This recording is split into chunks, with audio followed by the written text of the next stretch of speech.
In 1993, while serving as a volunteer at an AHF hospice for African Americans who were then dying of AIDS-related complications in her hometown of Los Angeles, California, Kaida witnessed firsthand the insurmountable effects of stigma. At that time, Black folks were dying not only because of a lack of effective HIV treatments, but by a social and worldwide campaign to shame people for who they loved, how they loved, and the impact of their love. In late December 2023, Kaida will have had 30 years in the HIV experience of had a front row seat to witness the individual, community, systemic, and governmental impact of stigma and power of a single action. Kaida currently serves as a senior community liaison for Gilead Sciences and is solely responsible for providing education, resources, and support to allied health professionals in the state of Louisiana. But most importantly, Kaida is a daughter, a mother, partner, friend, auntie, beloved friend, and philanthropist. Kaida believes that her life's work is to guide her daughter to be kind to all, true to herself, and unapologetically human. Kaida enjoys reading, meditation, and talking mess on plain states. So please, invite, give a warm welcome to Miss Kaida. You guys, love to set everything or read cartoons and we love having. Thank you, Vibes. I have two microphones, yeah? Do I have this one? Oh, okay. Hey, y'all. Hey, y'all. I know I'm standing in the middle of gin and tonics and stuff. Okay. How are y'all doing? It's been a long day, huh? Has it been a good day? Has it been a great day? Yes, yes, awesome. Well, we are so happy that you all decided to come and participate in this event with us today. And I just want to give a couple of shout outs and hey y'alls to a few people because I think it's just really important that we recognize and honor why we are here. So how many of y'all remember Dr. Russell Brewer? Raise your hand. So because of the hard work of Dr. Russell Brewer, who was the lead researcher in the Louisiana Stigma Index project here in Louisiana, which was the only state in the Deep South to have the Stigma Index, we have the Stigma Summit. So I really am very grateful to Dr. Brewer. I hope all of you all as well, and very grateful for the work that we are all doing here today. Now, I do have a couple of shout outs, so I want you to indulge me before we get to like a brief synopsis of what we did, and then a call to action. And some of you all know what a call to action is. And I know that some of y'all really want these CEUs, so I'm gonna talk as fast as I can. Okay, Miss Mary? Okay, thank you.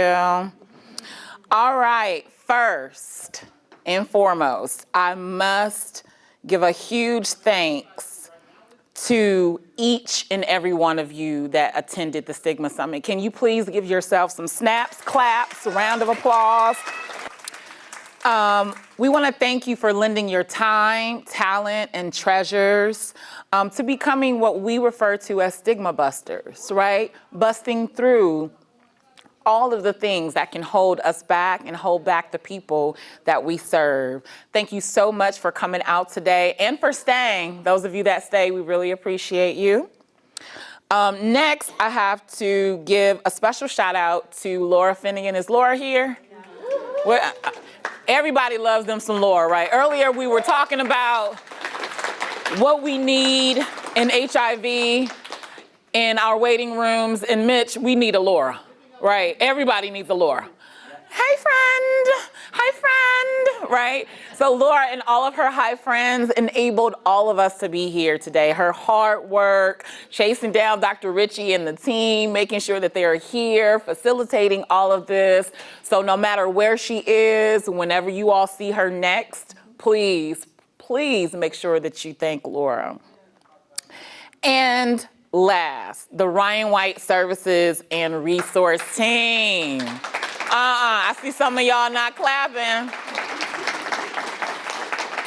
So I don't work for Ryan White. But I was here at 7 just to, help to offer where I can, because y'all know Kaitza, she got to put her nose and her legs into everything. But this team, specifically, VOTS, raise your hand so they can know. Some people don't know you. Danielle, where you at? Syria, Morris, raise your hand for Syria. Becky, Elena, where you at?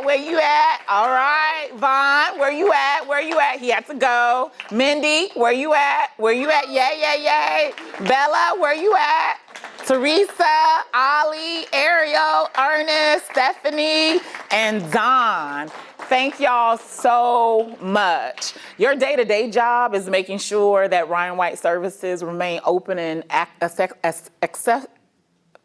what's the word, y'all? Thank you. Here in the city of New Orleans, you do not have to put forth all of the time, effort, and energy you put forth in this summit. So thank you all so much, right? And before I go into the acknowledgments and just the summary of today, I have to say, Vought said that I work at Gilead Sciences, but most importantly, I am a proud community member of what? The New Orleans Regional AIDS Planning Council. So I promised them that I would mention that today. So thank you so much for that opportunity. So today we had the pleasure of learning from local, regional, and national leaders and thought partners on how stigma currently exists and how local communities and what we can do about it, right? What we know is that stigma exists and permeates our communities, the people we serve, and the people who are most in need of our services and support. But we have a lot of work to do. Right? And I mentioned a little while ago, we talked about stigma busters, and I'm gonna hint on that a little bit in a little bit. So this morning we had a welcome from Dr. Avegno, and some of you all were able to hear how Dr. Avegno helped to lay the groundwork on what has been done and what we are doing and how we are impacting the epidemic here in New Orleans. And then Dr. Koenig, beautiful, walked us through the research around stigma, its effect on such populations as women, same-gender loving folks, and those that utilize various vices to manage life. So we were able to kind of get the research and the background on where we are as it relates to stigma here in New Orleans and help to pave the way for why we were here today. And then following the presentation on the research involved in understanding and mitigating stigma, we heard from panelists of the dental community here at UMMC. How many of you guys participated in that today? Did you find that panel impactful? Yeah, because oftentimes we don't get a chance to talk to our dentists, right? And our clinicians that are serving people in other forms of the work that we're doing. And so we had a series of workshops today. Now let me I want to hear from some of y'all in the audience. What were some of your most memorable workshops that you attended today? Say it, yes. The stigma, the criminalization and stigma. With Dees, woo, yes. Dees led a powerful workshop on criminalization. Yeah. Marvin and Nick and Jasmine are all amazing panelists up there with me. Yes, Marvin, Nick, and Jasmine all were there joining Dees. Who else? Tell me another workshop. Yes, ma'am, in the back, Miss Tony. Interrupting stigma. Ooh, okay. I heard that Eminem was in the room. M and M. Mitch and Morris. Oh, not that one, not the E, but the M and M. Tell us about interrupting stigma. Well, because they helped me to see, like, all of that. I was uncomfortable, feeling like that's pretty nasty right here. But not saying anything, but then today I was that other people think it's pretty shit too. Now that kind of gave me motivation to see, like, that it kind of say something. Yes, and one of the things, Ms. Tony, I also appreciated about that workshop, not just the laughter, right? Because the laughter was altogether fun, but I also appreciated how oftentimes in HIV, we have continuously done things the same way here in New Orleans, not thinking about the impact and how it may be stigmatizing to individuals. For example, we can change the name of an organization, but if you have Pause magazines everywhere, it may prevent people from coming in and finding a safe place in that organization, right? And so being able to be open to think about not only having a space heater, right, as they talked about in that workshop, but so for those of you that weren't in the workshop, a space heater was mentioned, not to have a room so cold, as Suzanne says, not so cold, right? But there are other opportunities and other ways that we can mitigate that stigma to make it more comfortable for people to come into those rooms. What other workshop did folks attend that you were just like, whoa? Anybody? I really enjoyed Alana's session addressing stigma in a clinical setting. Yes. I'm not a clinician at like working in my trade, but it was just really interesting. And I think the best aspect of this whole summit is just normalizing it through talking about it and hearing personal stories. Because for me personally, it's every day that I'm around people that are impacted so closely, that are impacted by HIV. So being in a room, absorbing it all, taking it all in, we're hearing personal stories. It's been really, really impactful, and I'm very grateful and honored to be a part of that. Yeah, absolutely. Can we get a round of applause, some snaps for that? Awesome. So what we learned here today is that we've made a lot of leaps, but we have a long way to go. And so that's where all of you come in, right?